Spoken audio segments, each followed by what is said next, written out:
Et bonsoir tout le monde, bienvenue. Très content de vous retrouver sur ce direct comme chaque vendredi à 18h30 et voilà, bienvenue à tout le monde, très content de démarrer et avec vous, on est sur une toute nouvelle série qui vient de commencer donc c'est quelque chose de très fort et qui va vous aider, peut-être vous remettre en question certaines choses, certaines peut-être croyances que vous avez adoptées sur le salut et qui sont pas tout à fait exactes. Donc l'idée bien sûr c'est pas de vous ébranler dans votre foi, au contraire c'est pour vous affermir, mais dans une foi qui est sur les bons fondements. Donc le thème est sur le salut, sauvé, mais de quoi? Donc bienvenue à tout le monde et à tous ceux qui sont déjà connectés. Gaëtan, salut, bienvenue. Voilà, bienvenue à tous ceux qui commencent et qui arrivent. Donc c'est une joie de vous retrouver ce soir et on va partager. N'hésitez pas, si vous avez des questions, quand vous avez des questions, des commentaires ou des choses que vous voulez ajouter ou discuter, hop, mettez-le dans les commentaires. Et à la fin, je vais prendre les commentaires et puis voilà, pouvoir vous faire parler. Donc bienvenue à tous. Et donc on est sur cette série qui concerne le salut. Bonjour Pasteur Simone. Bienvenue tout le monde. Bienvenue Maëlys. Pardon. Et tous ceux qui sont là et qui nous rejoignent. Donc on démarre cette nouvelle série sur le salut. On a vu la semaine dernière le verset le plus connu sur le salut et même peut-être de toute la Bible, Jean 3,16. Mais on a vu le sens aussi tout à fait spécial qu'il y avait sur ce verset-là. Donc voilà, en tout cas bienvenue tout le monde et c'est une joie de vous retrouver. Donc bienvenue à tous. Donc aujourd'hui sur cette deuxième épisode, bienvenue Chantal, tous ceux que je vois arriver, tous ceux qui sont en train de se connecter, super, très content de vous retrouver. Merci pour votre fidélité. Et donc, sur cet épisode d'aujourd'hui, on va lire un premier passage qui est dans Éphésiens au chapitre 2. Je voudrais montrer quelque chose ça va être des choses simples sur cette série, mais des choses qui reposent le bon fondement et qui nous permettent de démarrer vraiment notre vie de disciples de Christ sur la bonne base, parce que le salut c'est vraiment une base, c'est pour ne pas dire la base de notre vie chrétienne, et si cette base elle est déjà un petit peu fondée de travers, et ben forcément l'édifice va pas être de la bonne façon. Et je me rends compte que c'est le cas dans la vie de beaucoup de croyants. Donc c'est pour ça que je fais cette série pour nous aider. Donc on va lire Éphésiens chapitre 2 et à partir du verset 1er. Donc le thème de cette série c'est sauvé, oui mais de quoi? Nous sommes sauvés, mais si on est sauvé ça veut dire on est sauvé de quelque chose. Donc on est sauvé par le Seigneur, c'est certain, mais on est sauvé de quoi? Et on va voir quelque chose de tout à fait fort ce soir et qui justement nous donne un bon fondement à notre vie chrétienne. Donc Éphésiens chapitre 2 verset 1er, c'est les versets, si vous voulez approfondir justement la notion biblique du salut, la révélation biblique du salut, mais lisez bien les versets qu'on va lire, chapitre 2, on va pas tout lire, mais lisez les versets 1 à 10. Éphésiens chapitre 2, versets 1 à 10, c'est la définition biblique du salut. Vous avez tous les éléments du salut, c'est comme un résumé quelque part de la doctrine, si on peut dire, du salut par l'apôtre Paul qui est le grand maître de la parole de Christ, de la doctrine de Christ, de l'enseignement de Christ. Et donc là, il vous a donné carrément la recette, les éléments, le résumé du message du salut. Éphésiens chapitre 2, versets 1 à 10, et vous verrez que c'est quelque chose de très différent de ce qu'on en a fait la plupart du temps. Donc on va pas lire les diversions, on pourrait, mais je veux juste déjà, sans même aller jusque-là, lire le tout début. Donc Éphésiens chapitre 2, verset 1er, je vous le lis.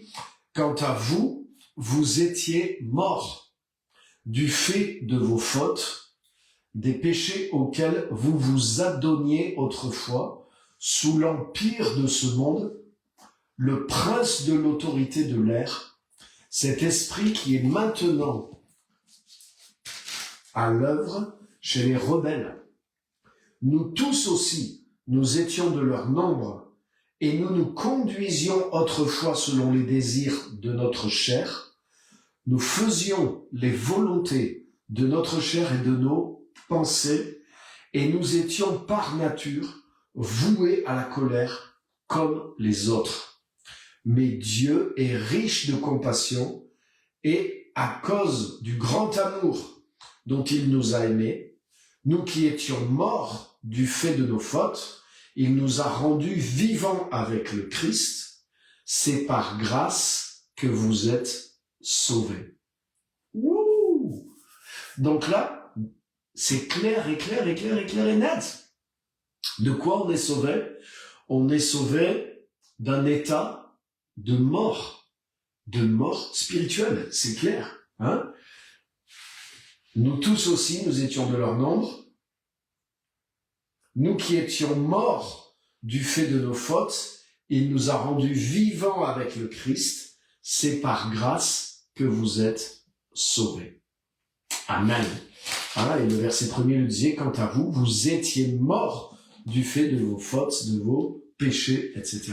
Donc de quoi nous sommes sauvés? Le thème d'aujourd'hui, mais nous sommes sauvés d'un état de mort dans lequel nous étions.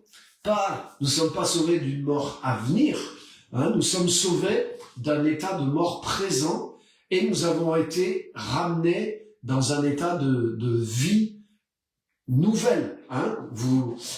C'est vraiment clair. Hein, quand il dit, et il dit, c'est ça le salut. Hein, verset 5, nous qui étions morts du fait de nos fautes, il nous a rendus vivants avec le Christ, c'est par grâce que vous êtes sauvés. Donc là, hein, si on résume ce résumé du salut qui est entre les versets 1 et 10, là il y a quelque chose qui est central, quoi. Nous étions morts à cause de nos péchés et de nos fautes, il nous a rendus vivants avec le Christ, voilà le salut par grâce. Vous avez été sauvés par grâce, vous étiez morts et vous avez été rendus vivants avec Christ. Et c'est pas une image, c'est pas une métaphore, c'est une réalité. Nous étions morts et nous sommes redevenus, nous avons été rendus vivants avec le Christ. Waouh! Donc ça veut dire que nous n'avions pas la vie de Christ avant. Donc, de quoi on est sauvé? On est sauvé d'un état de mort. Alors bien sûr, on va détailler un petit peu tout ça, et ça va être le thème simplement aujourd'hui, mais ça veut dire quoi? Nous étions pas morts physiquement. Ça, c'est une évidence, on le sait. Hein, on n'est pas passé de la mort physique à la vie. Mais pourtant, la Bible nous dit que nous étions morts. Hein, nous étions morts à cause de nos fautes, à cause de nos péchés, à cause de la manière dont nous nous comportions. Et vous avez vu dans ces premiers versets, il est dit qu'on était sous l'emprise des pensées, des mauvais désirs qui sont dans ce monde, et que tout ça était contrôlé par le prince de la puissance de l'air, cet esprit qui agit dans ceux qui sont rebelles à Dieu. Et nous étions tous de leur nombre. Waouh! Donc ça veut dire que non seulement nous étions morts spirituellement, à cause des pensées et des mauvais désirs que nous poursuivions, mais nous étions influencés dans ces pensées et dans ces comportements par le prince de la puissance de l'air, c'est-à-dire par Satan, le prince des mauvais esprits. Autrement dit, nous nous pensions libres, mais nous étions influencés par la puissance de l'adversaire dans les ténèbres. Et donc, de quoi nous avons été sauvés? Mais c'est de ça que nous avons été sauvés. Nous avons été sauvés de cet environnement dans lequel nous étions sous l'emprise du prince de la puissance de l'air. Sans le savoir, on était manipulé, on était bombardé de pensées, poussé vers des convoitises, des désirs, des choses contraires à Dieu, malgré nous-mêmes, et on était entraîné là-dedans, et on suivait ces pensées, on suivait ces mauvaises façons de penser et d'être et d'agir, et à cause de ça, nous étions dans un état de mort spirituelle. Et c'est de ça que nous avons été sauvés en tant que chrétiens. Donc nous ne sommes pas sauvés d'un avenir, mais nous sommes sauvés d'une situation présente. Et ça, c'est important de comprendre ça. Parce qu'il y a beaucoup de chrétiens, ils pensent que le salut, c'est je fais une prière, et si je crois, j'accepte Jésus dans ma vie, et beaucoup de si je vais à l'église, si je fais ça, si, alors quand je mourrai, je n'irai pas en enfer, mais j'irai au ciel. Et en fait, pour eux, le salut, c'est être sauvé d'un futur problème. Mais là, ce que la Bible nous montre, c'est que nous avons été sauvés d'une condition présente et qui était sérieuse, parce que nous étions morts. Spirituellement parlant, nous étions morts. Donc, retenez bien ça déjà. La deuxième chose que je veux dire par rapport à ça, pour expliquer qu'est-ce que la Bible entend par « nous étions morts ». Si on revient au tout début même de la Genèse, et si vous connaissez un peu ces textes, vous vous rappelez, lorsque Dieu a mis Adam et Ève dans le jardin des délices, il y avait l'arbre de la vie au milieu du jardin, il y avait toutes sortes d'arbres excellents dans le jardin dont ils pouvaient se nourrir, l'arbre de la vie, qui n'était pas juste une nourriture physique, mais une nourriture spirituelle. L'arbre de la vie, ça représente la vie véritable, la vie de Jésus-Christ, ça représente la sagesse aussi dans la Bible. Donc c'est un fruit de vie spirituelle intense. Et il y avait l'arbre de la connaissance du bien et du mal. Et Dieu a dit à l'homme, ne touche pas, ne mange pas ce fruit de l'arbre de la connaissance du bien et du mal, car le jour où tu en mangeras, tu mourras. Et vous savez comme moi, ce qui s'est passé, Ève a été trompée par le serpent, qui est le diable, et elle a pris le fruit, elle en a mangé, elle en a fait manger à son mari, et là, ils sont entrés dans une autre conscience, ils ont eu honte d'eux, ils se sont cachés de Dieu, etc. Et en fait, ils ont désobéi à Dieu. Mais ils sont pas morts physiquement ce jour-là, ni le lendemain, ni le surlendemain. En réalité, ils ont vécu de très très très longues années. Donc, c'est pas que Dieu a menti, mais c'est que Dieu ne parlait pas de la mort physique. Dieu parlait d'autre chose. Il y a quelque chose en eux qui est mort, c'est-à-dire la qualité de vie qu'ils avaient. L'expérience même de la vie qu'ils avaient. Par exemple, il est dit, avant qu'ils mangent le fruit, avant qu'ils désobéissent, c'est dit que l'homme et la femme étaient tous les deux nus et ils n'en avaient point honte. Mais à partir du moment, aussitôt qu'ils mangèrent le fruit, il est dit, leurs yeux s'ouvrirent, ils eurent conscience qu'ils étaient nus et ils ont commencé à avoir honte, ils ont commencé à se cacher et ils ont entendu la voix de Dieu, ils ont eu peur.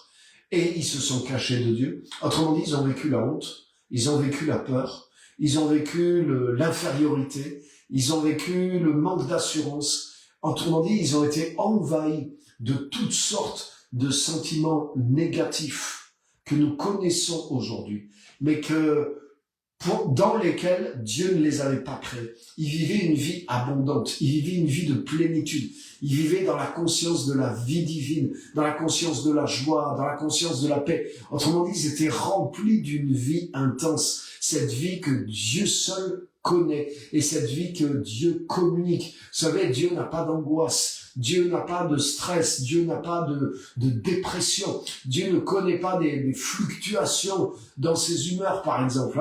Et Dieu avait créé l'homme à son image. L'homme n'avait pas de honte, l'homme était couvert de gloire, etc., etc.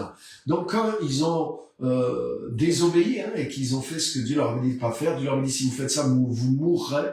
Mais on voit directement, et puis ensuite on voit bien sûr que moralement, ils ont chuté, on voit aussitôt après, mais la violence, le meurtre est rentré dans le monde, etc., etc. Donc il y a eu toute une dégradation de leur qualité, même morale, et de leur comportement, non seulement leurs émotions, leurs pensées, mais instantanément, quelque chose a été bouleversé dans leur perception, dans leurs émotions, dans ce qu'ils ont commencé, dans l'expérience de la vie. Pourquoi? Parce que la mort est rentrée dans le monde à partir de ce moment-là. Et cette mort spirituelle a provoqué la mort physique également. Mais c'était pas d'abord une mort physique. Dieu avait dit, le jour où vous en mangerez, vous mourrez. Ils sont pas morts physiquement, ils ont vécu de longues années, comme je l'ai dit, mais ils sont morts spirituellement. Et c'est cette mort-là dont il est question là encore dans Éphésiens chapitre 2. Vous tous, nous tous, nous étions morts à cause de nos fautes, à cause de nos pensées, à cause de la manière dont on vivait. Et exactement comme Adam et Ève, sans le savoir, on était manipulés par le prince de la puissance de l'air. Waouh! Vous vous rendez compte? Donc, de quoi nous avons été sauvés? De quoi Jésus est venu nous sauver? Il n'est pas venu nous sauver simplement d'un futur enfer. En réalité, ça c'est les conséquences. Mais il est venu nous sauver maintenant, et il est venu nous faire passer de la mort à la vie, à la vraie vie en Jésus-Christ. Nous tous aussi, nous étions de leur nombre, et nous nous conduisions autrefois selon les désirs de notre chair, Éphésiens 2:3. Nous faisions les volontés de notre chair et de nos pensées, et nous étions par nature voués à la colère comme les autres. Mais Dieu est riche de compassion, et à cause du grand amour dont il nous a aimés, nous qui étions morts du fait de nos fautes, il nous a rendus vivants avec le Christ. C'est par grâce que vous êtes sauvés. Waouh! Donc ce salut, il est clairement défini ici. C'est le passage de cette mort spirituelle, cet état de mort. Et cet état de mort, il se caractérise par quoi? Par une nature qui est en réalité influencée par les ténèbres, et dont les pensées et les désirs sont tournés vers des choses qui sont en faute avec Dieu. C'est-à-dire qu'ils sont le contraire de la volonté de Dieu, donc des choses qui nous détruisent et qui détruisent aussi les autres. Parce que le salaire du péché, c'est la mort. C'est-à-dire que aller contre Dieu, c'est aller contre nous-mêmes et aller contre les autres. Ça, c'est sûr. Et pourquoi on pense le contraire avant de connaître Dieu? Parce que justement, même nos pensées sont enténébrées, parce qu'on est dans cet état de mort spirituelle. Donc, ce que le Seigneur est venu faire pour nous, mais de quoi il nous a sauvés? Il nous a sauvés d'un état de mort présent, et il nous a transportés dans un état de vie nouvelle avec Jésus-Christ. C'est ça le salut. Waouh!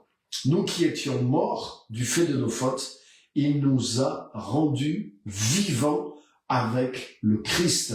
C'est par grâce que vous êtes sauvés. Amen. Et les amis, pourquoi c'est tellement important de comprendre ça? Parce que qu'est-ce qui fait que nous étions dans la faute, dans les mauvaises pensées? C'est parce que nous étions morts spirituellement, et nous étions animés par des désirs charnels, des pensées mauvaises qui étaient influencées par le prince des ténèbres. Donc ça veut dire que ce qui se passait en nous et qui était notre vie finalement, mais nous étions avec des désirs qui viennent de l'enfer, des pensées, des désirs qui viennent carrément des ténèbres, de l'ennemi. Donc nous n'étions même pas libres déjà, mais nous étions en plus animés de choses qui sont carrément négatives, et c'est pour ça que nous étions morts. Donc cette mort spirituelle, mais c'était le fruit de toute cette mauvaise nature qui nous influençait, de toutes ces mauvaises choses qui étaient en nous et qui nous influençaient, et nous vivions dans cet état tragique de ténèbres et de mort spirituelle. Et le salut, c'est que Dieu, à cause de son amour, nous qui étions morts, donc c'est pas nous qui avons fait même quelque chose, on était morts, on pouvait rien faire, mais à cause de son amour, il nous a sauvés. Et ce salut, c'est que nous qui étions morts, il nous a rendus vivants en Jésus-Christ, avec Jésus-Christ. Alléluia. Et qu'est-ce qui se passe maintenant qu'il nous rend vivants en Jésus-Christ, avec Jésus-Christ? Mais il y a une nouvelle nature qui est en nous. Il y a de nouveaux désirs qui sont en nous. Il y a de nouvelles pensées qui sont en nous. Il y a une nouvelle influence spirituelle qui nous éclaire. Et c'est plus le prince de la puissance de l'air qui nous influence, mais c'est Jésus qui est la lumière de la vie, qui influence, qui irrigue, on pourrait dire, qui arrose, qui éclaire notre nature, notre jardin. Et là, il y a des bonnes choses qui se mettent à pousser maintenant. Et voyez pourquoi c'est fondamental de comprendre que le salut, c'est ça? Parce que le salut, c'est un changement d'état, c'est un changement de nature. Nous n'avons pas été sauvés simplement d'un jugement à venir, d'un enfer à venir qui est hypothétique.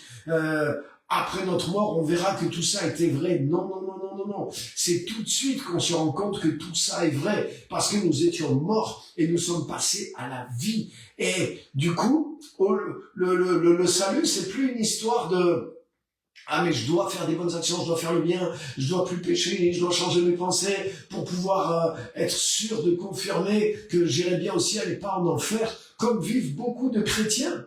Non, c'est plus du tout ça. C'est je suis déjà passé de la mort à la vie et j'étais dans la mort et la nature que j'avais, qui était influencée par la mort et les ténèbres, elle me poussait vers des choses qui sont la faute. C'est ce qu'on a dit. On vivait dans les péchés qui venaient de nos mauvais désirs et de nos pensées. Donc nous étions par nature tournés vers ces choses-là. Donc c'est pas quelque chose qu'on pouvait changer. C'est quelque chose que nous étions. Et cette mort spirituelle fait que nous étions conditionnés à porter des fruits pour la mort. Donc c'est de ça que nous avons été sauvés. Et c'est pas de quelque chose, d'un jugement à venir que nous devons éviter en essayant de changer nos comportements et nos pensées sans que notre nature ait été transformée. Et voyez, et c'est pour ça beaucoup de chrétiens, ils sont dans une galère dans leur vie chrétienne. Parce que le salut dans lequel ils sont rentrés n'est pas le bon. Ils sont rentrés dans un salut qui est une espèce de transaction légale et pour éviter un jugement. Et du coup, ils sont sous bonne conduite et ils espèrent être sauvés dans l'avenir. Donc, ils ont fait une prière, ils ont accepté Jésus. Et maintenant, ils suivent tous les commandements chrétiens. Il faut aller à l'église, il faut donner ta dîme, il faut faire des prières, il faut faire des jeûnes, il faut faire ceci, il faut faire cela. Alors, ils espèrent qu'en cumulant toutes ces choses-là, eh ben, ça va confirmer ce salut, ce pardon qu'ils ont peut-être reçu. Et que, avec toutes ces choses-là, s'ils tiennent bon jusqu'au bout et dans un bon comportement, une culture chrétienne en réalité, eh ben ils confirmeront leur salut et ils n'iront pas en enfer. Et beaucoup de chrétiens, même si c'est un peu schématique, mais c'est comme ça qu'ils vivent. Ils vivent d'une manière transactionnelle avec Dieu. C'est-à-dire que cette vision du salut me fait que je suis indépendant de Dieu et je fais des choses pour recevoir une chose de Dieu qui, j'espère, sera validée dans l'avenir. Alors que le salut biblique, c'est pas du tout ça. C'est pas une transaction. C'est un changement d'un état à un autre et qui nous met tout de suite dans une fusion avec Dieu. Nous étions morts spirituellement et nos actions, nos œuvres, nos pensées, nos mauvais désirs et nos comportements étaient le fruit de cette mort. Donc, c'est pas, et là, il n'est pas question de jugement après notre mort ou pas. Il est question que nous sommes morts et que nous sommes tournés vers quelque chose qui est mauvais et qui ne peut pas être changé par sa propre force. Et le salut, c'est justement d'être délivré de cet état, délivré de cette impuissance. Et dans cet état-là, en plus, nous sommes sous l'influence du diable, qu'on le veuille ou pas. Parce que nous sommes coupés, nous sommes éloignés de Dieu dans cet état. Et le salut, c'est justement d'être sortis de cet état. Nous étions morts et il nous a rendus vivants avec Jésus-Christ, en Jésus-Christ. Donc là, c'est pas une transaction légale. J'ai pas reçu un papier qui me dit, tiens, voilà, avec ça, présente ça quand tu vas mourir et avec ça, tu iras au ciel. C'est pas ça que j'ai reçu. Non, j'ai été délivré d'un état dans lequel j'étais asservi, j'étais esclave au péché et au diable quelque part. J'ai été libéré de cet état de servitude, d'aliénation, Et j'ai été rendu vivant avec Jésus-Christ, en union avec Jésus-Christ. J'ai pas reçu un ticket pour aller au ciel de la part de Dieu, pour quelque chose à venir.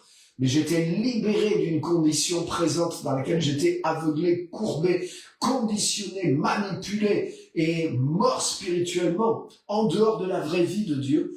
Et j'ai été sorti de ça, des ténèbres, et j'ai été mis en union avec Jésus-Christ. Donc c'est pas une transaction, mais je suis rentré dans une communion avec lui.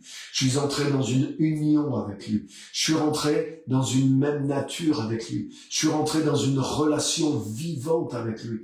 J'ai quitté la séparation avec Dieu et je suis rentré dans une union claire avec lui. Et c'est ce qui fait que j'ai quitté le domaine de la mort. J'ai quitté le domaine de l'influence du prince de l'air. J'ai quitté cette nature qui me poussait sans arrêt vers des choses mauvaises. Je suis rentré dans la vie. Et là, maintenant, c'est la vie même de Jésus-Christ, la lumière même de Jésus-Christ qui influence, qui a changé ma nature. J'ai le contact avec lui. Je vis dans une sphère dans laquelle il est présent. Donc, vous voyez, waouh, j'étais mort.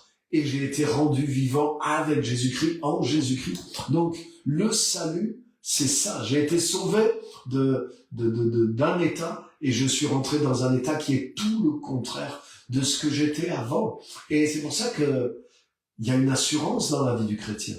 Parce que c'est pas quelque chose d'hypothétique. C'est pas un espoir. Ah bah maintenant que je suis devenu chrétien, bon bah j'espère que ça va marcher, hein.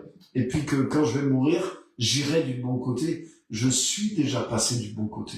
Je suis du bon côté. J'étais déjà dans la mort. J'étais dans l'enfer. J'étais quelque part déjà dans l'enfer. Que je le sache ou pas, mais j'étais manipulé. J'étais dans l'obscurité. Et j'étais mort spirituellement. J'avais pas la vie spirituelle de Christ. Donc, le salut, c'est pas quelque chose c'est pas juste une transaction. C'est pas juste Dieu a enlevé un truc de mon compte, il m'a mis un truc sur mon compte, il m'a donné un ticket pour aller au ciel, il a effacé mes fautes.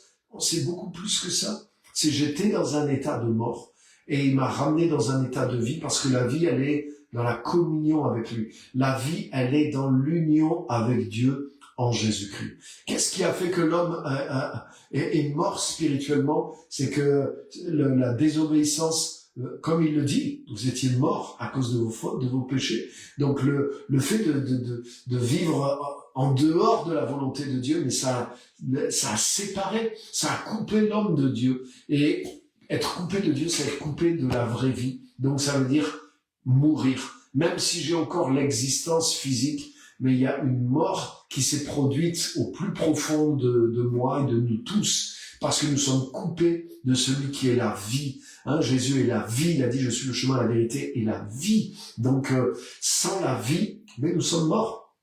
Nous existons, mais nous sommes morts. Et le salut, c'est ça. Le salut, c'est avoir été libéré de la mort et avoir été ramené à la vie en Jésus-Christ. Et bien sûr, pour ça, il y a le pardon de toutes nos fautes, mais il y a la régénération de notre nature. C'est-à-dire que notre nature qui était tournée dans les ténèbres, influencée par le diable, tournée vers les mauvaises pensées, tournée vers de mauvais choix, de mauvaises décisions, de mauvais comportements, de mauvaises pensées, maintenant elle est réorientée vers le bien, vers la grâce, vers la lumière, vers le Seigneur, vers sa parole, vers tout ce qui est bon. Et ça, c'est être revenu à la vie de Dieu et la vie qui est en Jésus-Christ. Donc, de quoi on a été sauvé? On n'a pas été sauvé de quelque chose qui va arriver plus tard quand on va mourir. On a été sauvé de quelque chose qui nous était déjà arrivé, dans lequel nous étions. On est sauvé d'un état et on est amené à la vraie vie et dans une autre nature, dans un autre état. C'est ça le salut qui est en Jésus-Christ. C'est par grâce, en effet, que vous êtes sauvés au moyen de la foi, verset 8. Cela ne vient pas de vous, c'est le don de Dieu.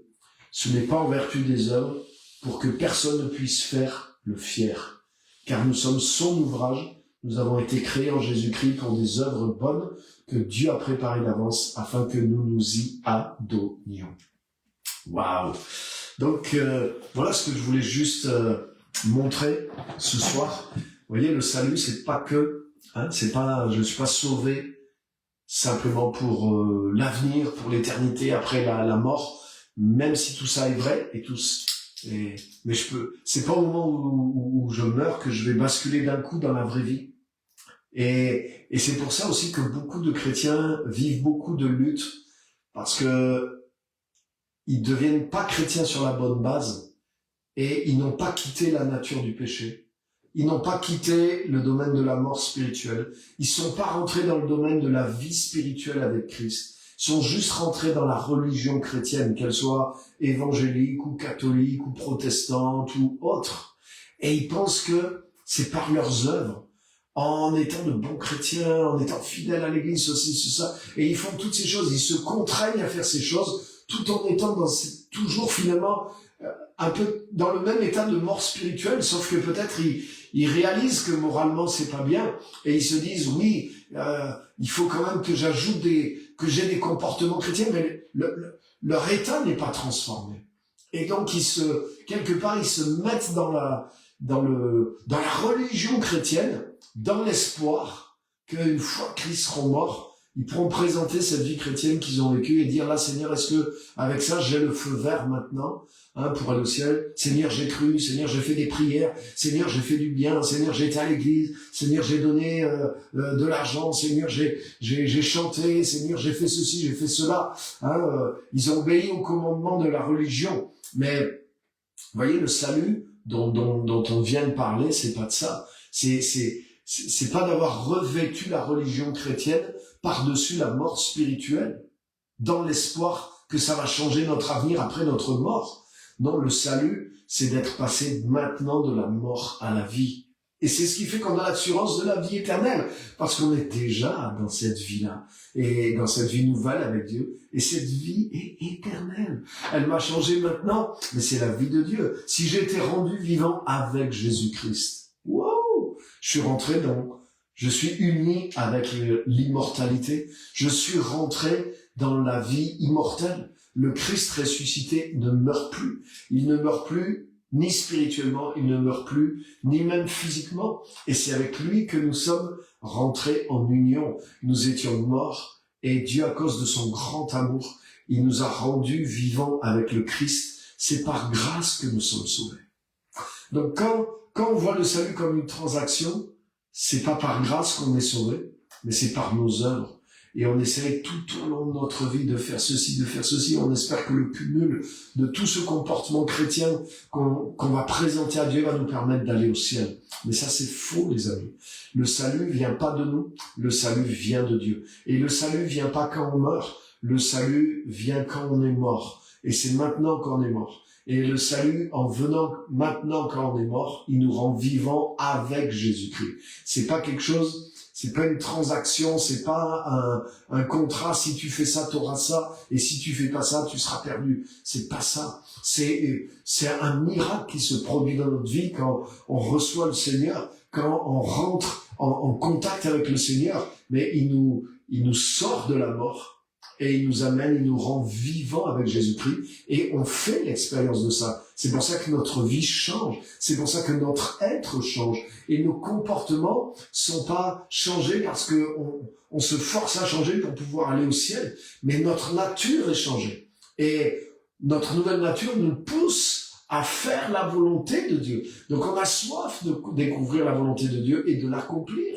Mais parce qu'on est sauvé. On fait pas ça pour être sauvé. On fait ça parce qu'on a été sauvé de nos mauvaises pensées, de nos mauvais désirs, de nos mauvais comportements, de cette nature de mort spirituelle qui était influencée par le diable. Donc, c'est tellement important que chacun de nous, on soit bien enraciné sur la véritable identité, sur la véritable base du salut, qui est pas une transaction religieuse, mais qui est un passage maintenant de la mort à la vie, de la mort spirituelle à la vie. C'est la définition biblique du salut. Vous voyez, il n'est même pas question de l'au-delà dans ce passage-là, vous lirez, de verset 1 à 10, il n'est pas question de l'au-delà, il est question du présent.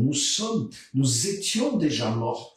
C'est pas quand on va quitter ce monde qu'on aura besoin du salut. C'est maintenant qu'on a besoin du salut. C'est maintenant que nous périssons. C'est maintenant que nous sommes déjà dans la mort. C'est maintenant que nous étions en tout cas maintenant, plus pour nous qui sommes rentrés en Christ. Mais c'est pendant qu'on est sur cette vie, dans cette vie-là, sur terre, qu'on est dans les ténèbres, qu'on est influencé par l'adversaire, qu'on est mort spirituellement. Et c'est là qu'on a besoin du salut. Et ce salut, il vient nous sauver de cet état-là et nous amener dans un autre état. Waouh! Et une des raisons pour lesquelles, beaucoup de gens ne se rendent pas compte, c'est parce qu'ils sont dans les ténèbres. Dans les ténèbres, tu ne vois pas que tu es dans les ténèbres. C'est quand la lumière vient que tu te rends compte que tu es dans les ténèbres. Et c'est pour ça que nous sommes la lumière. Et c'est pour ça que, en tant que lumière, mais le fait que, quand tu rencontres quelqu'un qui est en Christ, mais tu te rends compte que tu n'as pas ce qu'il a. Moi, c'est ce qui m'est arrivé. Le premier vrai chrétien que j'ai rencontré, qui a touché ma vie, mais je me suis rendu compte qu'il avait reçu quelque chose, qu'il vivait quelque chose que je n'avais pas. Et je me suis dit, je veux passer de l'autre côté. L'impression que j'ai eue, c'est comme s'il y avait un mur, et que lui, il était passé par-dessus le mur, il était de l'autre côté. Et quand je l'écoutais parler, tout ça, je me suis dit, waouh! Et ça m'a donné envie, j'ai dit, je veux aller de l'autre côté de ce mur, il faut que je passe de l'autre côté de ce mur. Et c'est ce qui se passe. La vie de Christ en nous aide les autres à prendre conscience aussi que ils sont de l'autre côté de la vie, mais qui peuvent venir de ce côté de la vie parce que c'est un don de Dieu par grâce. Et c'est maintenant que ça se passe. C'est pas quand on va mourir qu'on aura besoin d'être sauvé.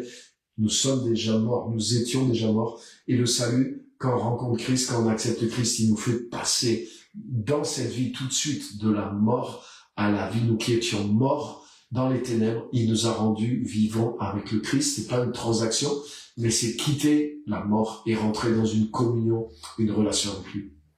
Donc, gloire à Dieu. Donc voilà, je vous encourage à bien rester sur cette base et à vérifier est-ce que votre salut, il est bien sur cette base, une base de grâce, une base relationnelle. Dieu, c'est pas juste le directeur des choses et puis qui veut donner des avantages aux êtres humains pour les sauver, pour qu'ils soient dans la bonne case. Non, Dieu il nous amène en relation avec lui, il nous amène dans son cœur. C'est là qu'est la vie. La vie, c'est pas d'aller au ciel si on n'est pas connecté à Dieu.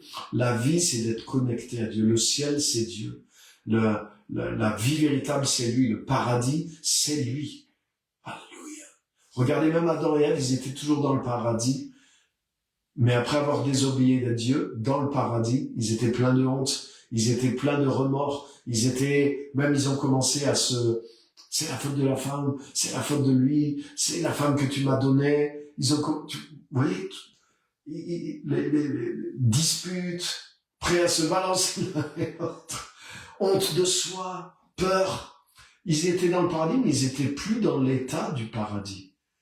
Parce qu'il y a quelque chose qu'ils avaient déjà cassé entre Dieu et eux. Et ça a cassé quelque chose entre la relation qu'ils avaient avec eux-mêmes et la relation que l'homme avait avec la femme. Donc, tu vois, c'est pas une histoire de transaction, c'est pas une histoire de tribunal, c'est pas une histoire de jugement simplement. C'est une histoire de la vie véritable. Et la vie véritable, c'est une union. La vie véritable, c'est une communion. Et c'est ce que Dieu est venu rétablir en Jésus-Christ. Dieu nous aime. Dieu est une personne. Dieu est une personne en plusieurs personnes. Ça veut dire qu'il y a une relation même en Dieu. Et Dieu est un Dieu relationnel avant d'être un Dieu transactionnel. Wow. C'est l'essence même du salut. Et je vous assure que bien capter ça, être venu à Christ sur cette base et rester en Christ sur cette base-là, ça change tout. Amen. Donc je vous invite à bien méditer ça, à laisser pénétrer ça dans votre système et à vérifier que vous êtes bien sauvés sur la bonne base, de la bonne façon, et pour les bonnes raisons. Donc que le Saint-Esprit vous aide et vous bénisse. Amen.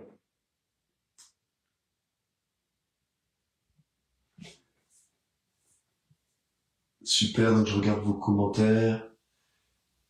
Ok, merci Emmanuel. Super, bonsoir à tout le monde. Eddie, Jérémy, Sarah, Christophe, super, Geneviève. Ok, très content de vous voir. Voilà, Jésus m'a délivré. de la dépression, l'alcool, etc., etc. Donc tout ça, c'est des choses dans lesquelles nous étions. Mais tout ça, c'est les conséquences de la mort spirituelle. C'est les conséquences de nos pensées. C'est les conséquences de ce qu'on a vu. Les désirs, nous accomplissions les désirs de nos pensées. De la chair, nous étions manipulés parce que le prince des ténèbres agit dans le monde et nous étions morts spirituellement, donc nous étions sous son influence sans le savoir. Donc ça a amené tous ces comportements dans nos vies. Et pourquoi ces comportements changent? C'est pas juste même ça, Jésus nous délivre pas simplement de ces comportements et puis il nous laisse comme ça. Non, c'est parce qu'il nous touche au plus profond de nous-mêmes. Il nous sort de cet état de mort, il nous rend vivants avec lui. Et c'est ce qui fait que, paf, nous, comme dans les ténèbres et la mort, nous allions vers ces comportements. Maintenant que nous rentrons dans la vie et que la vie est en nous, nous sommes dans l'union avec Christ et que nous sommes dans la lumière, mais nos comportements changent et nous sommes libérés de ces choses et du désir même de ces choses. Et nous sommes, c'est pour ça qu'on est vraiment libre. Parce que c'est pas juste extérieurement, qu'on s'est arrêté, parce qu'il le fallait bien. Non, c'est intérieurement. Il y a une puissance qui nous libère, c'est vrai, mais il y a notre cœur est changé. Et on veut plus vivre dans ces choses-là. Donc c'est ce qui fait qu'on reste libre et qu'on est vraiment libre. Parce que ça vient d'être passé de la mort à la vie. On est sauvé de ce que nous étions et d'un état dans lequel on était avec ses conséquences. Donc c'est tout à fait ça. C'est ça qui fait les choses qu'on expérimente viennent de ça. Donc merci à tous d'être là. Je vous encourage à partager ce message aussi sur vos Facebook parce que beaucoup la conception, le salut dans lequel sont beaucoup de croyants n'est pas juste, et ça fait que au lieu de construire comme il faut la vie chrétienne, elle se construit de travers parce que le fondement n'est pas le bon. C'est un fondement de transaction, la vie après la mort. Vous voyez, il y a quelque chose qui n'est pas juste dans dans le salut. Il correspond pas à ce qu'on vient de voir dans Éphésiens 2. Et ensuite, ça se poursuit et ça manque. Donc, soyez sur le bon fondement, soyez encouragés, reméditez tout ça, Éphésiens 2, 1 à 10, et soyez enracinés dans ce salut qui est le fruit d'un amour, le fruit d'une relation, et qui est une transformation d'un état présent vers un autre état qui est présent. C'est ça le salut. Il s'est passé dans notre vie pendant le temps présent, et nous vivons dans le salut. Nous n'entrerons pas dans le salut à notre mort. Nous sommes entrés déjà dans le salut en recevant Jésus. Donc que Dieu vous bénisse. Merci de le partager et à la semaine prochaine pour le 3e épisode. Excellent week-end à tous.